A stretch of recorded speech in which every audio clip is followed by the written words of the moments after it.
What do you need? Ask away.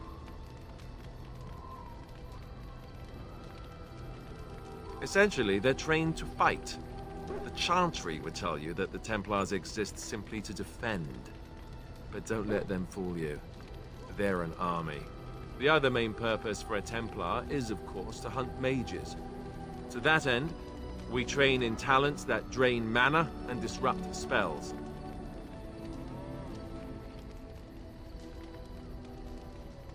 You could call it that, sure.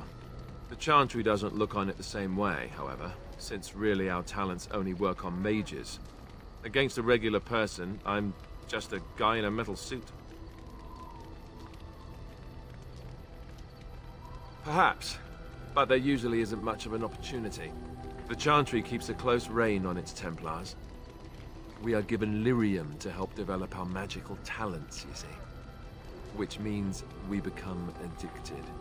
And since the Chantry controls the lyrium trade with the dwarves, well, I'm sure you can put 2 and 2 together.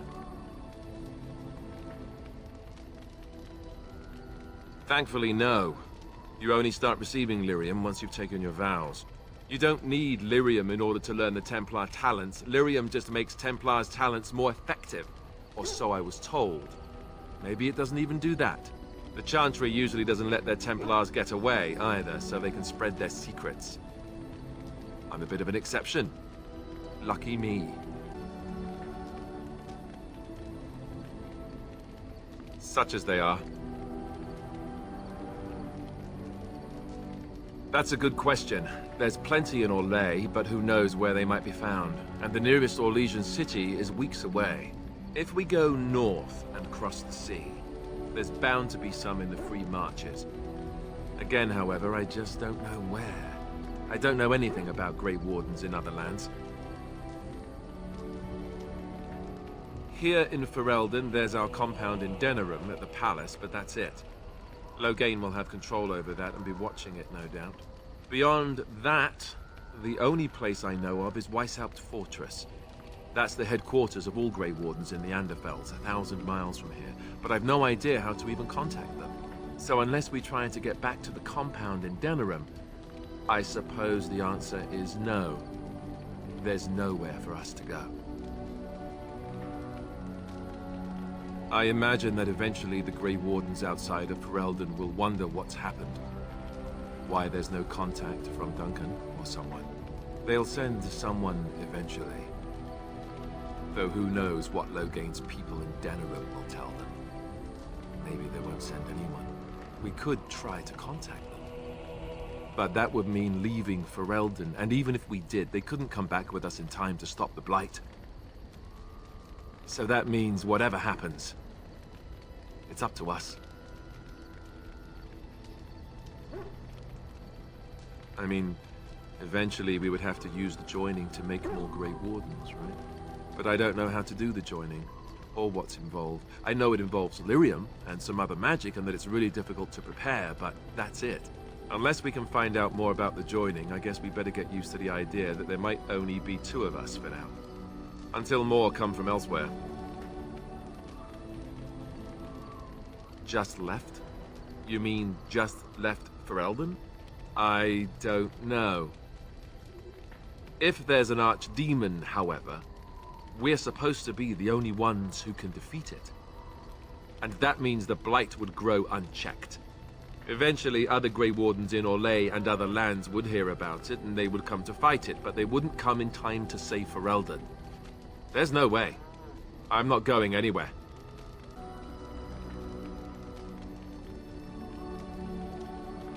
Same way you did. You drink some blood, you choke on it, and pass out. You haven't forgotten already, have you? I do my best. What can I say? Let's see, I was in the Chantry before. I trained for many years to become a Templar, in fact. That's where I learned most of my skills. You're telling me I was banished to the kitchens to scour the pots more times than I can count. And that's a lot. I can count pretty high. The Grand Cleric didn't want to let me go. Duncan was forced to conscript me, actually, and was she ever furious when he did. I thought she was going to have us both arrested. I was lucky.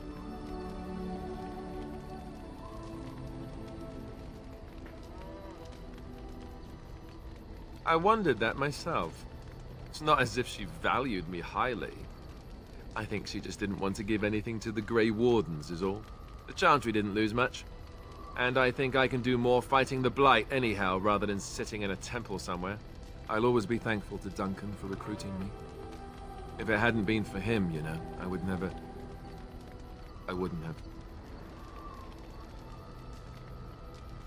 No, it's... I'm sorry. I shouldn't be. It's fine. He died a hero. They all did.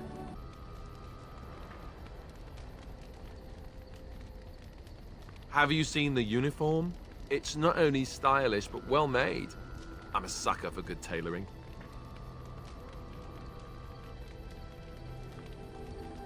That's just in public. In private, we have these yellow and purple tunics, right? Much more comfortable, and you don't break the beds when you jump on them during a pillow fight. On confession day, we could go all night. Being a Templar isn't all about chasing men in skirts and hiding behind priests, you know. You don't really want to know about my being a Templar, do you? It's really quite boring. Poke, poke, poke. Tell me everything about your life, Alistair. All right, if you insist. It's not like we have anything better to do, right? The truth of the matter is that I did hate going to the monastery. The initiates from poor families thought I put on airs, while the noble ones called me a bastard and ignored me. I felt like Al-Eamon had cast me off, unwanted, and I was determined to be bitter. But I took some solace in the training itself, I guess. I was actually quite good at it. The education, mostly, but also the discipline. You need to have a disciplined mind in order to use the abilities we have. It was difficult, but rewarding. I never really felt at home anywhere, though, until I joined the Grey Wardens. And Duncan felt my Templar abilities might be useful for when we encountered Darkspawn magic, so I kept it up. What about you? Do you have anywhere you consider home?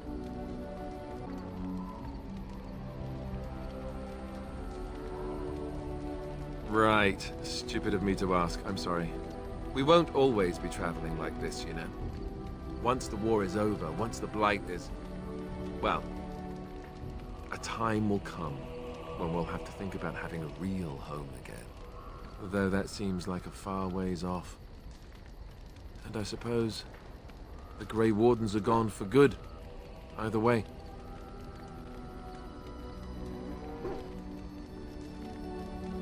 I suppose you're right. We can create new Grey Wardens, but we'll never get back those we lost.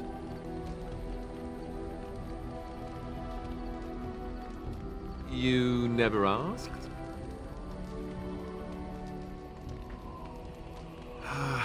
All right. If you want the full explanation, I'll give it to you. The thing is, I'm used to not telling anyone who didn't already know. It was always a secret. Even Duncan was the only Grey Warden who knew. And then, after the battle, when I should have told you, I don't know, it seemed like it was too late by then. How do you just tell someone that?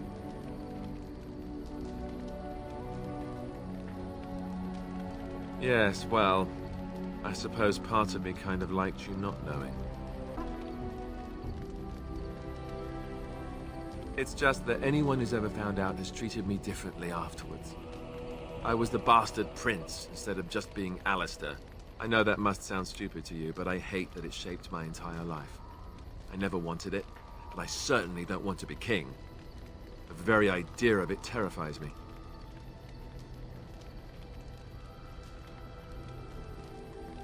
Hello? Have you met me? I'm no leader of men. I don't want to be the person sitting on the throne and making decisions that affect the lives of others.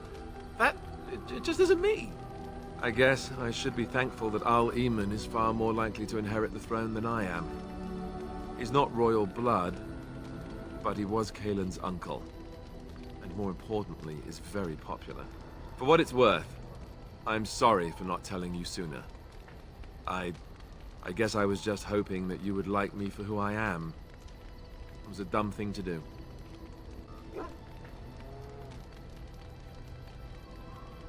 I guess it's kind of a relief that you know now. Let's go. Yes? What can I do for you?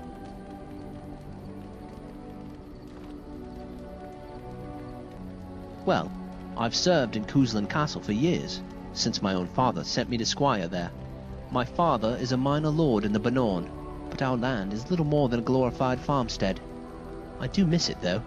The valleys of the Bannorn are beautiful this time of year. I took great pride in serving the town, and I wanted to become a general in the army.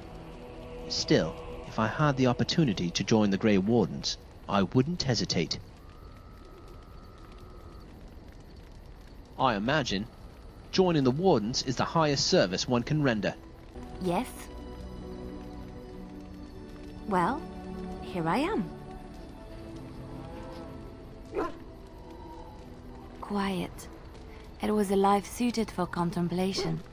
In the cloister, away from the fuss and the flurry of the cities, I found peace. And in that stillness, I could hear the Maker. But it was not perfect. Some of my chantry fellows were condescending. That is the nature of religious folk, I suppose. When I talked about my beliefs, that the Maker reveals himself in the beauty of his world, they treated me with disdain. They want to believe that he's gone, so that when he turns his gaze on them, it means they are special, chosen. He cannot possibly have love for all, the sick and the weary, the beggars and the fools.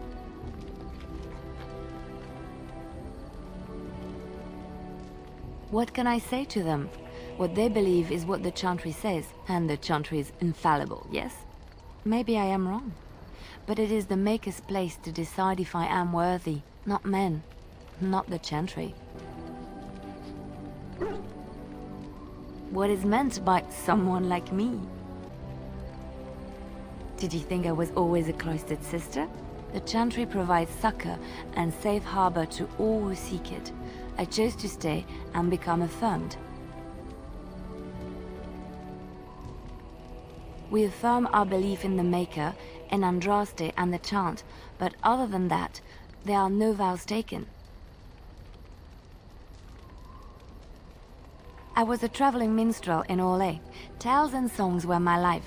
I performed, and they rewarded me with applause and coin. And my skill in battle? Well, you pick up different skills when you travel, yes? Yes, of course. Of course I do. I love stories far too much to keep them to myself. Everyone should be able to benefit from them, I think.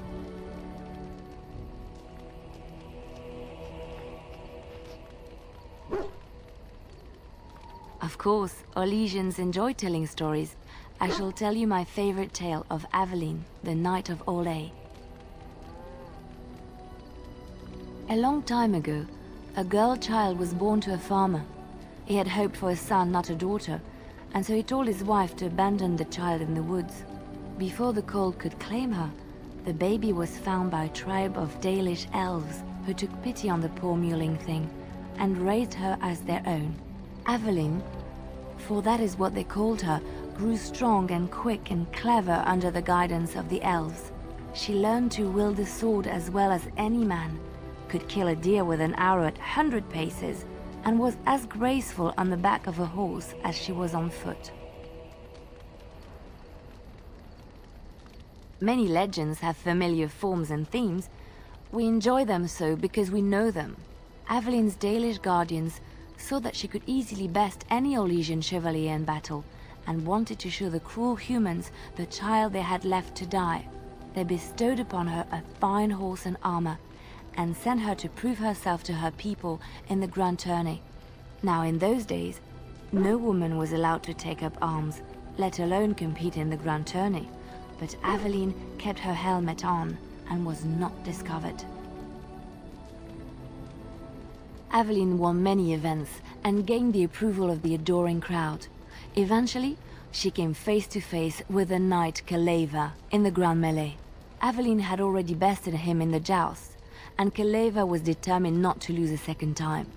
Out of desperation to regain his honor, Kaleva tripped Aveline and tossed her to the ground, ripping off her helmet as he did so. Silence fell upon the arena as Aveline was revealed. Kaleva declared the previous competitions invalid. A woman had taken part, and this was not allowed.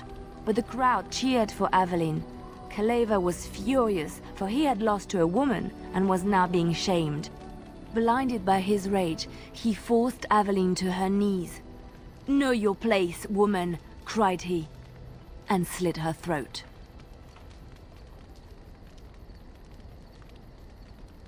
The son of the king, Prince Freyan, was present. He recognized Aveline's skill and bravery and began to see the injustice done to the women in his land.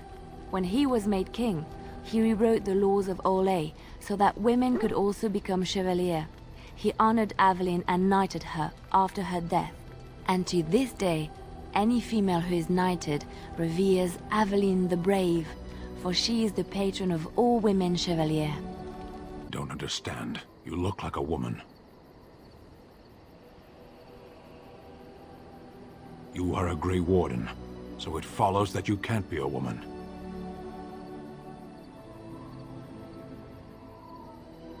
Women are priests, artisans, shopkeepers, or farmers. They don't fight.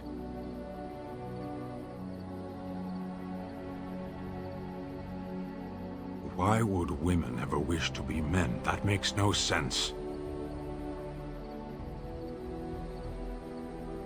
Do they also wish to live on the moon? That's as attainable.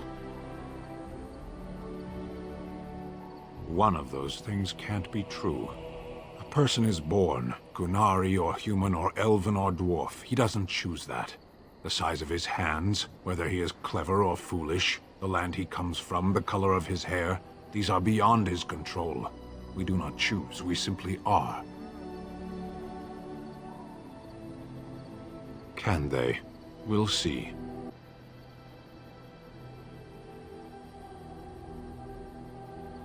I am hardly surprised. To answer a question.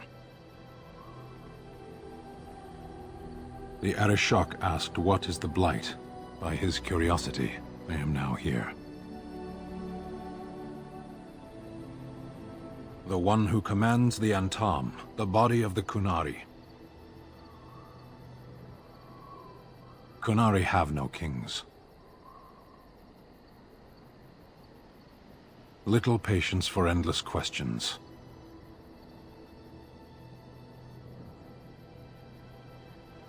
A portion of it.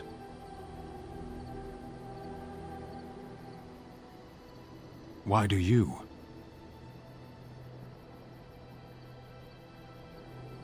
Exactly.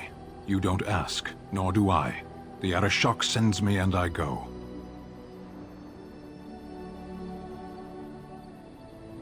A portion of it. Were you not at Ostagar when the army was overwhelmed? That is your answer.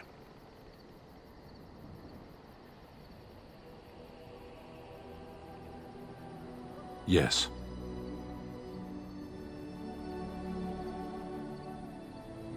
Never. I cannot go home. It doesn't matter now. Can we move on? We keep the Darkspawn waiting. Sitting, as you observed.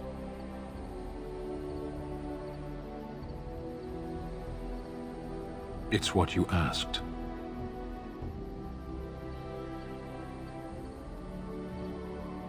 I did.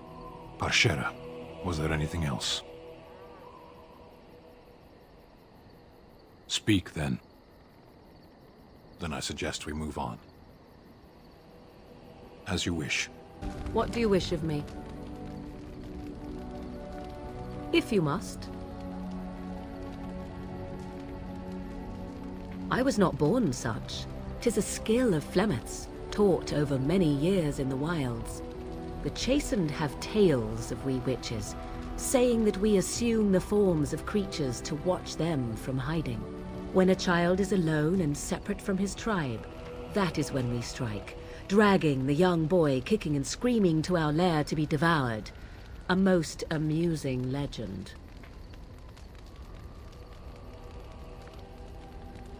So I assume my mother has walked the wilds far longer than I. Who am I to suggest what things she has done and not done in her past? Why do you ask? Is there something specific you wish to know?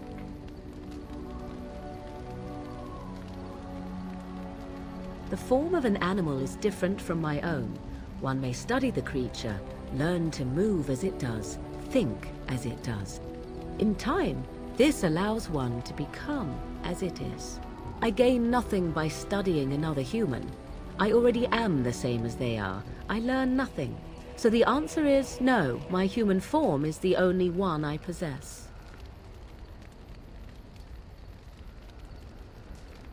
There were nights when the wilds called to me, 'tis true. You look upon the world around you and you think you know it well. I have smelled it as a wolf, listened as a cat, prowled shadows that you never dreamed existed. But my life is as a human. I am under no illusions to the contrary.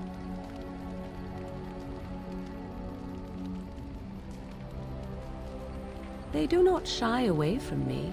To their senses, I believe I seem like any other of their species.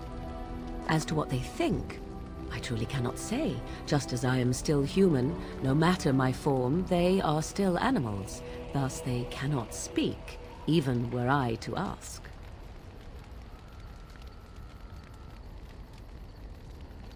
No, 'tis not unheard of in the remote corners of the world. There are traditions of magic outside of the circle of magi, despite what those mages would have you believe. Some of these traditions are old, indeed, passed down as carefully guarded lore from one generation to the next. The zealots of the chantry would uproot all such practitioners if they could.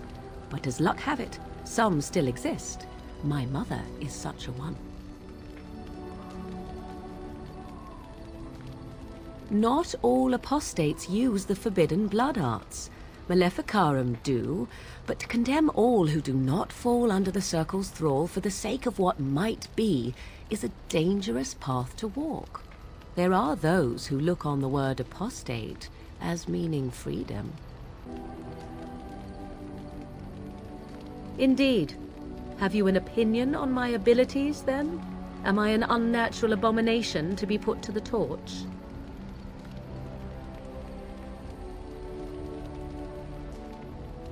A most practical opinion, far more so than any man I have spoken to.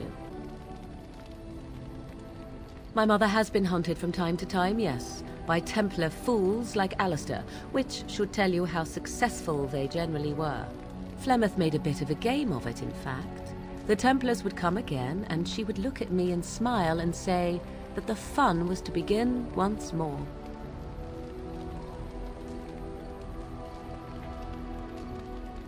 I found the game fun. I was too young to understand the truth behind what was happening. Flemeth would warn them once. 'Twas a warning they inevitably failed to heed. And then the true game began. Often Flemeth would use me as bait. A little girl to scream and run and lure the Templars deeper into the wilds and to their doom. 'Twas a game, and I a young girl. If I didn't get to play, I would have been very upset. Thankfully, the wilds is a vast place. Once they found us, Flemeth would simply move us elsewhere, and we would be lost within the forest once again. I did not understand the danger we faced until I was much older. I had never heard of apostates or maleficarum.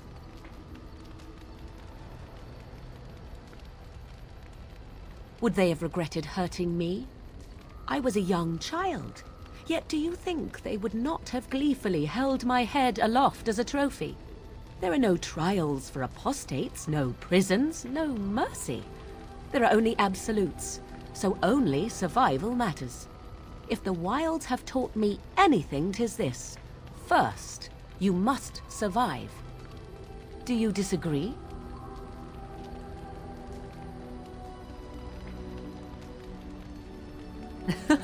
An enlightened view, or at least an agreeable one. Well, that depends, does it not? What does she seem to be? You mean, is she truly the Flemeth of legend and story? Tell me, how much do you know of the tale? The one that the chastened still tell of my mother, to frighten them into obedience.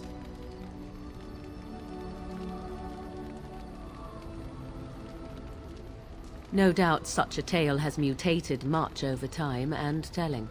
I can relay what Flemeth once told me herself, and you can decide whether or not 'tis the truth, if you desire.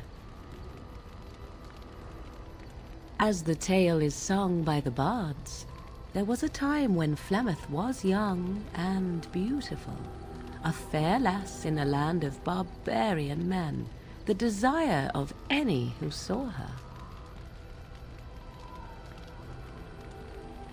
Many centuries before this land was even named Ferelden. The tales say that Flemeth fell in love with Osen the bard, and fled the castle of her husband, the dread Lord Conabar, and that he swore vengeance for her infidelity. In truth, my mother claims that 'twas Osen who was her husband, and Conabar the jealous lord who looked on from afar. Lord Conabar approached young Osen and offered him wealth and power in exchange for his lovely wife, and Osen agreed. The life of a bard is a poor one, and love fades in the wake of hunger. 'Twas Flemeth who suggested the arrangement. All would have been well had Lord Conabar kept his end of the bargain. But he was a foul man who bargained with coin he did not possess. Osen was led off to a field and slain, left for dead. Flemeth spoke to the spirits and learned of the deed, and swore revenge.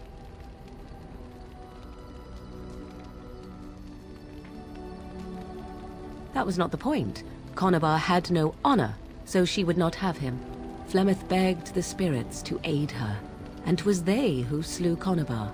The demon the legend tells of came later. Lord Conabar's allies chased Flemeth, you see. Chased her to the wilds, and there she hid. There she found the demon, and he made her strong. The legends all speak of the great hero Cormac, he who defeated Flemeth and her great army when she invaded the lowlands centuries later. All lies.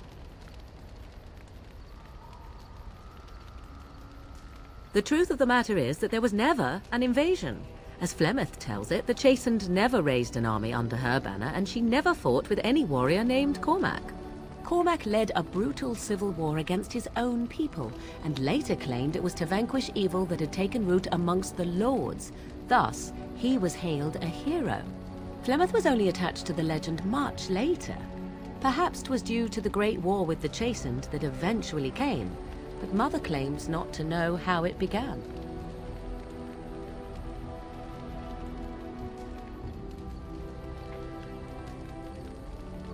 The demon within her has transformed her into something else. An abomination, perhaps some would say.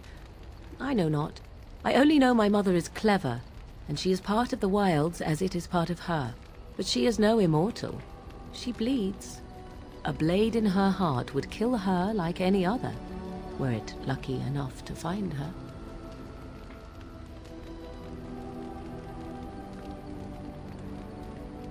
You ask if I have sisters.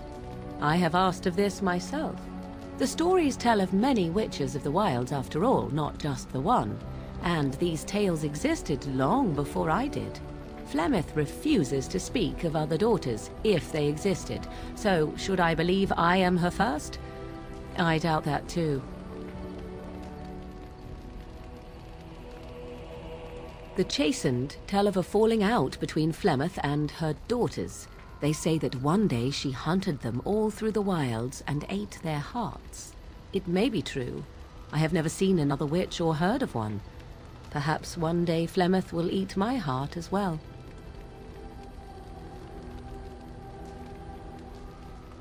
How often is this usually? Always?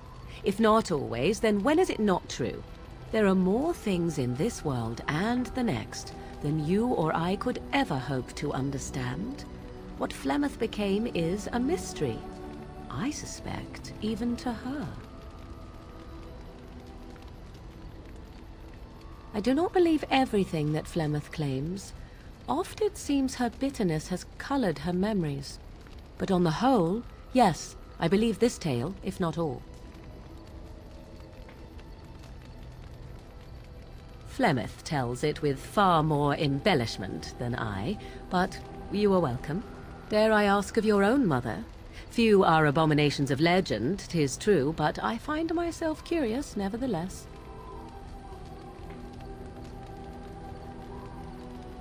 Ah, then you have my sympathies, for what it is worth.